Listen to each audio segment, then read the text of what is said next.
बाबा जी और हुजूर जी की प्यारी साथ संगत जी, राधा स्वामी जी, साथ संगत जी, ये बात सारी संगत अब जान चुकी है कि बाबा जी धीरे धीरे सारी जिम्मेदारियां हजूर जी पर डाल रहे हैं। और सुनने में ये भी आया है जी कि 23 मार्च को हजूर जी पहला सत्संग व्यास में फरमा सकते हैं। और एक ये भी बड़ी खबर सुनने में आई है कि बाबा जी अगले महीने से अब किसी से भी मुलाकात नहीं करेंगे जी। कहने का मतलब है कि जैसे कि अभी बाबा जी वीआईपी लोगों से मिलते हैं, तो अप्रैल से ये जिम्मेदारी भी हजूर जी ही संभालने जा रहे हैं। जितने भी डेरे से रिलेटेड काम होंगे उनके डिसीजन अब हजूर जी ही लिया करेंगे।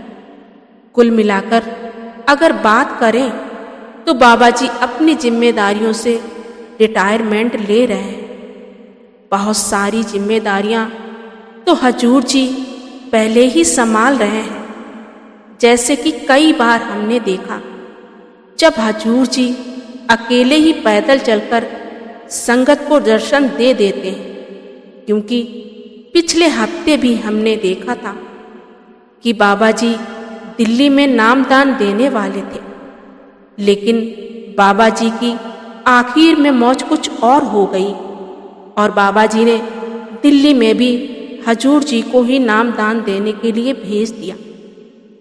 इसलिए बाबा जी की मौज को कोई नहीं जान सकता, लेकिन खबर के अनुसार अगले महीने से बहुत कुछ बदलने वाला है जी। साथ संगत जी, बाबा जी के डिसीजन को हमने पालना करनी है और सवाल नहीं उठाने। हमारा काम है गुरु के हुक्म में रहना। इससे ज़्यादा हमारी कोई ड्यूटी नहीं होनी चाहिए जी। आइए अब वीडियो में आगे बढ़ते हैं जी। साथ संगत जी, अभी 2-3 दिन पहले की बात है जब बाबा जी दिल्ली में गुरुद्वारा साहिब गए थे। वहाँ संगत ने बाबा जी के साथ जो किया वो बड़ा ही शर्मनाक है जी। वहाँ पहुंची संगत ने दर्शन और वीडियो शूट करने के चक्कर में बाबा जी का रास्ता ही रोक लिया, जिससे बाबा जी को बहुत परेशानी का सामना करना पड़ा। संगत जी, ऐसा करके हम बाबा जी को क्या दिखाना चाहते हैं कि हम अपने सद्गुरु को बहुत प्यार करते हैं। ऐसा करके हम अपने कर्म ही बढ़ा रहे हैं, क्योंकि बाबा जी हर बार संगत को समझाते हैं कि दर्शन लिए नहीं जाते, दिए जाते हैं। जब हम भजन सिमरन करेंगे तो हमें वहाँ सब कुछ मिलेगा, जिसके लिए हम बाहर ठोकरें खाते फिर रहे हैं। क्योंकि बाबा जी कहते हैं भजन सिमरन लेने और देने का जरिया है। पर हम बाबा जी की बात एक कान से सुनकर दूसरे से निकाल देते हैं और वो सब करने लगते हैं जिसकी परमार्थ में मनाही है, और फिर कहते हैं भजन सिमरन में मन नहीं लगता। जब हम सतगुरु के बताए अनुसार चलेंगे, बात को मानेंगे, तो तभी बात बनेगी। पर हम तो जहाँ कहीं भी बाबा जी जाते हैं उनका वीडियो बनाने लगते हैं। ये भी नहीं देखते कि हमारी वजह से माहौल खराब हो रहा है। मेरा इस बात को कहने का मकसद सिर्फ इतना है, जब हम सतगुरु के बताए अनुसार चलेंगे तो ही बात बनेगी, और तभी हम अपने सतगुरु की सच्ची खुशी हासिल कर सकते हैं जी। संगत जी, अब मैं आपको एक सच्ची घटना सुनाती हूँ, इसलिए आप वीडियो में बने रहें जी। संगत जी, जिसमें हम देखेंगे कि जब हम सतगुरु के हुक्म में चलते हैं और उनके भाने को मानते हैं, तो बाबा जी कैसे अपना रूप अपनी संगत को बना लेते हैं जी। संगत जी, हमने बाबा जी को सत्संग में कई बार साईं बुल्ले शाह जी का उदाहरण देते सुना है, लेकिन क्या आप जानते हैं मामूली बुल्ले शाह आखिर साईं बुल्ले शाह कैसे बने? इसलिए वीडियो में अंत तक जरूर बने रहें।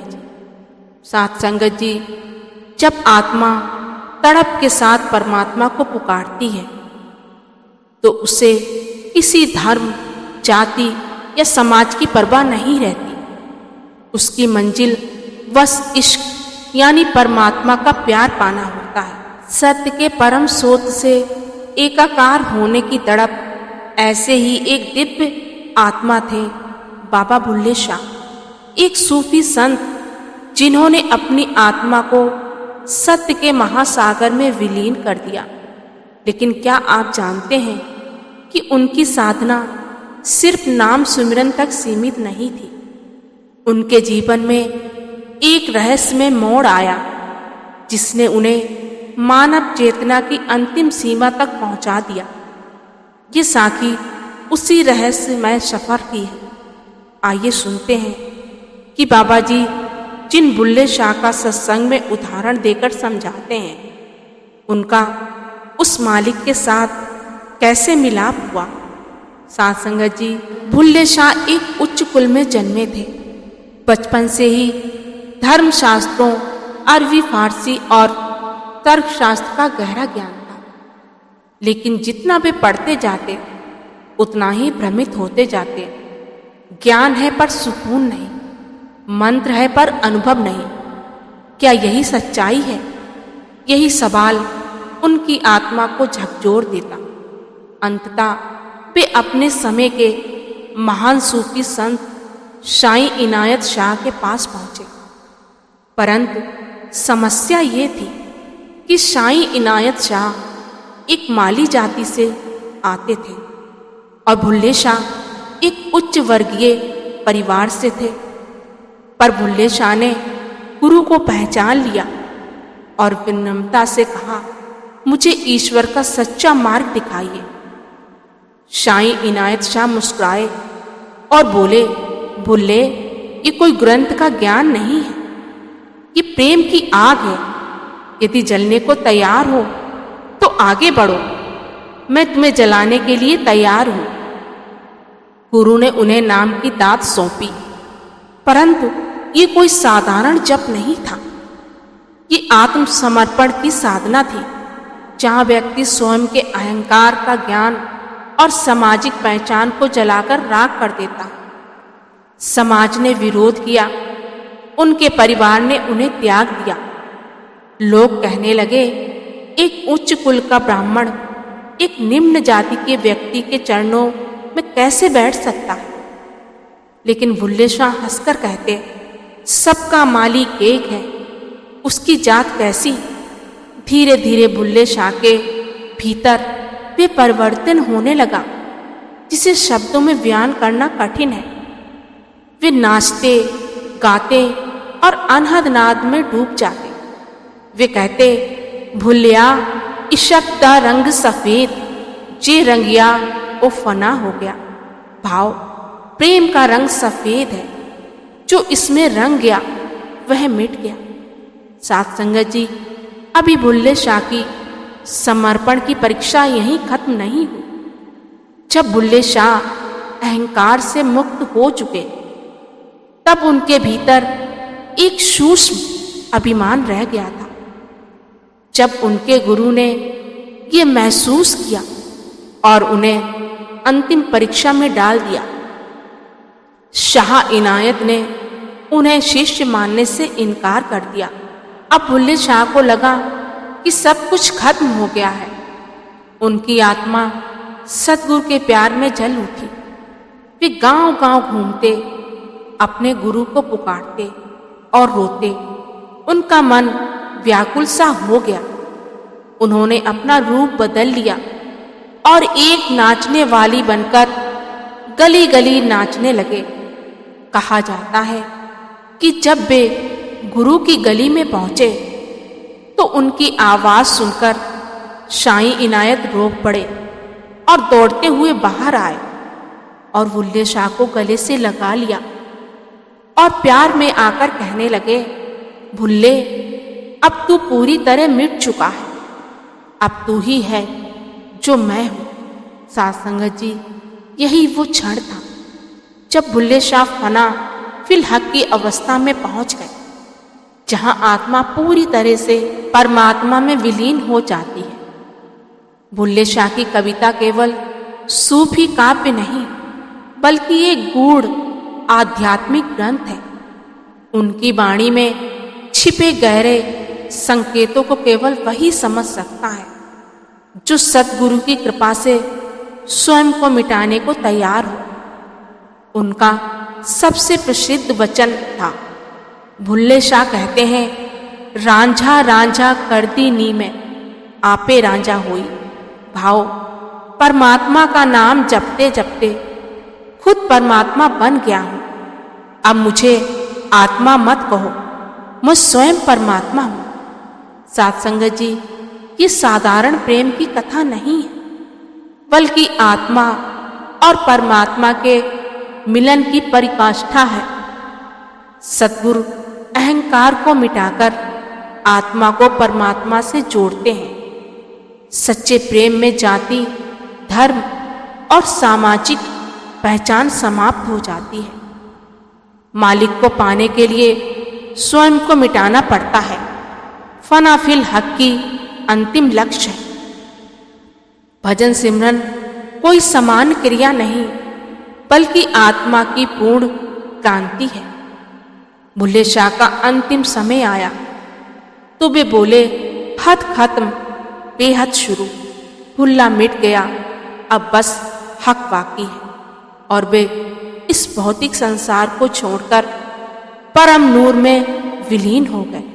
आज भी उनकी मजार पर लोग धर्म भूलकर प्रेम और सत्य की खोज में जाते हैं, क्योंकि बुल्ले शाह का संदेश आज भी उतना ही जीवित है। जिसने अपने भीतर झांक लिया, वही सच्चा प्रेमी है। संतों की भक्ति केवल शब्दों तक सीमित नहीं होती, बल्कि वे स्वयं ईश्वर का जीवित स्वरूप बन जाते। बुल्ले शाह जो एक महान सूफी संत और कवि थे, उनकी भक्ति में ऐसी ही दिव्यता थी।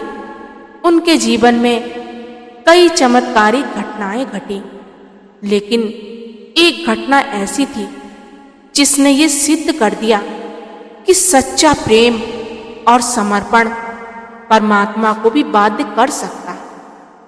एक समय की बात है, बुल्ले शाह को उनके गुरु साईं इनायत शाह ने एक कठिन परीक्षा में डाल दिया।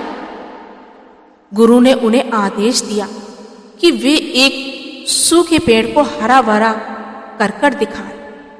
बुल्ले शाह को ये कार्य असंभव सा लगा, लेकिन उन्होंने अपने गुरु की आज्ञा का पालन करने का संकल्प लिया। वे उस सूखे वृक्ष के पास गए और प्रेम से शब्द गाने लगे, रब्बा सादे हलादाम मसीहा, कोई नहीं सानू समझने वाला, कोई नहीं अस्सी तन तक दे रहा, यही तेरी रहमत आई नहीं भाव है। परमात्मा हमारे हाल पर ध्यान देने वाला कोई नहीं, हमें समझने वाला कोई नहीं। हम तुझे निहारते रह गए, लेकिन तेरी रहमत अभी तक नहीं आई। बुल्ले शाह का प्रेम और भक्ति इतनी गहरी थी कि उनकी आवाज पूरी कायनात में गूंज उठी। जैसे ही उन्होंने अपने शब्द को पूर्ण किया, वे सूखा पेड़ अचानक हरा भरा हो गया। उसमें नई पत्तियां आ गईं और फूल खिल उठे। ये देखकर गांव के लोग अचंभित रह गए। जब ये बात साईं इनायत शाह को पता चली तो वे मुस्कुरा गए और बोले, ये कोई साधारण चमत्कार नहीं है, ये प्रेम की शक्ति है जिसने सूखे पेड़ को भी जीवन दे दिया।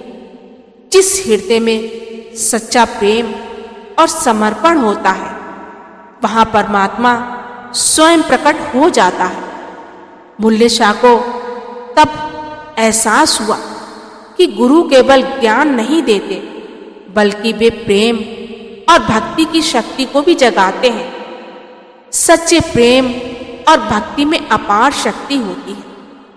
गुरु की परीक्षा केवल भक्त की गहराई को परखने के लिए होती है, जहाँ प्रेम है वहाँ चमत्कार अपने आप होते हैं। बुल्ले शाह की ये घटना हमें सिखाती है कि अगर हमारा प्रेम परमात्मा और गुरु के प्रति सच्चा है तो असंभव भी संभव हो सकता है। रब नू मिलंदा रस्ता इश्क दी गली वल्लो लंघ दिया। भाव ईश्वर को पाने का मार्ग केवल प्रेम और भक्ति की गलियों से होकर जाता है। साथ संगत जी, इस साखी को सुनकर आप समझ गए होंगे कि बाबा जी शाही बुल्ले शाह का उदाहरण यूं नहीं देते। बुल्ले शाह ने सतगुरु और मालिक के प्रेम में खुद को फना कर दिया था।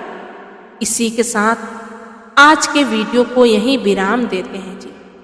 मिलते हैं अगली वीडियो में।